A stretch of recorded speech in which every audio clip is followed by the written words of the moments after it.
alliance manager at Monster, and I can tell you, my recruiting career did not prepare me to be a global alliance manager, because the skills are fundamentally different. And yet, let me ask you a question. Who in this room has a recruiting responsibility, so a non-vendor?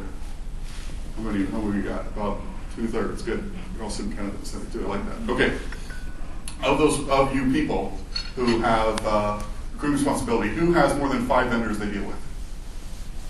All your job boards combined, staffing firms, now the hands start going up. Okay, yeah, now I understand the question. Good. Who has more than 10?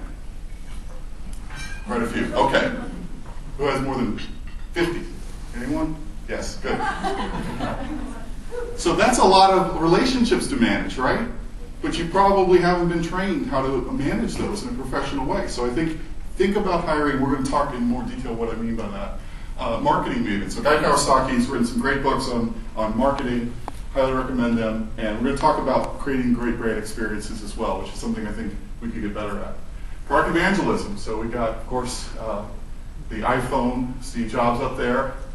And then quantitative analysts. My point on the last topic, quantitative analysts, my point is we have more data than we've ever had in the history of the world available at our fingertips for virtually no money, but it's hard to take that data and turn it into knowledge that can be converted into wisdom.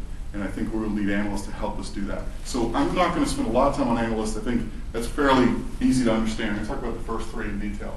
Okay, global alliance manager. What do I mean? Win-win mentality. A lot of people claim to have a win-win mentality. So let me put that to a test for the customers in the room, the recruiters in the room. When was the last time you said, you know what, vendor, I just don't think I've given you enough money for this product? Oh, we have one. Good. 2. Excellent. Talk to these people after the presentation.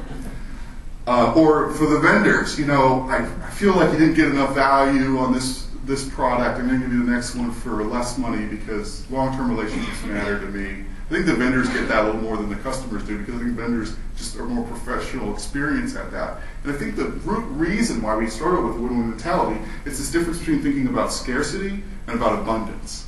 So scarcity mindset is I only have so many recruiting dollars, I only have so much time, so many people, I have a small amount of stuff, I got to protect it, I got to hold on to it, and I got to make sure I only give it out in scarce, small doses.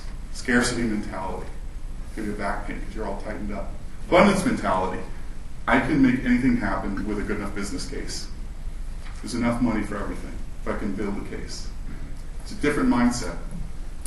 Another way to say this is the tyranny of the or versus the creativity of the and.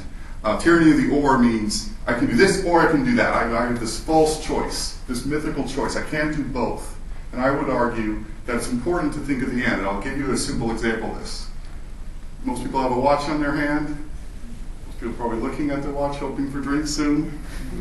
Okay, so watch in your hand. Watches today are produced faster than ever before in the history of the world, have more accurate time than ever in the history of the world, and are cheaper than ever in the history of the world.